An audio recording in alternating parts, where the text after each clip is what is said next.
பாஜகவை சேர்ந்த ராம ஸ்ரீனிவாசன் நமது இணைப்பில் இணைந்திருக்கிறார். அவரிடம் பேசலாம். சார் வணக்கம். வணக்கம். பாஜகவுடைய மூத்த தலைவர் அத்வானிக்கு உயரிய விருதான பாரத் ரத்னா விருது அறிவிக்கப்பட்டிருக்கு. இதை எப்படி பாக்குறீங்க? மிகுந்த மகிழ்ச்சி அடைகிறேன். ஒரு பொருத்தமான ஒரு மகத்தான மனிதருக்கு பொருத்தமான நேரத்தில் அவர் வாழும் காலத்திலேயே அவருக்கு அந்த பாரத ரத்னா விருது கொடுக்கப்பட்டிருக்கிறது என்பது மிக்க மகிழ்ச்சி அளிக்கிறது. அதற்காக பாரத பிரதமர் மாண்புமிகு நரேந்திர மோடி ஐயா அவர்களுக்கு என் மனமார்ந்த நன்றியை தெரிவித்துக் கொள்கிறேன். நாங்கெல்லாம் சிறிய வயதுல திரு அத்வானி அவர்களை எங்களது பெரிய சோர்ஸ் ஆஃப் இன்ஸ்பிரேஷனாக எடுத்துக்கொண்டவர்கள்.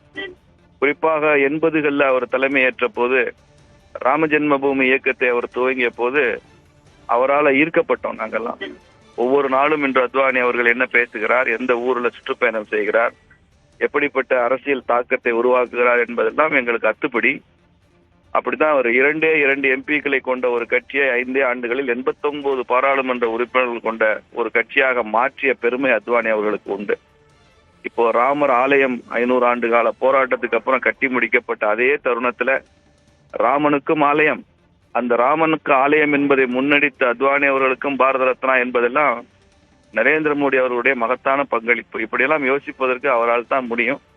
அந்த ராம ஜென்மபூமி யாத்திரையில கூட அத்வானி அவர்களுக்கு உறுதுணையாக அந்த முழு யாத்திரையினுடைய கன்வீனராக இருந்து நாடு முழுக்க அதை வெற்றி பெறச் செய்தவர் ஐயா நரேந்திர மோடி அவர்கள் தான் அப்போ 80களில். அதனால அவர் இதை செய்திருப்பது என்பது மிக சிறப்பானது, தகுதியானது.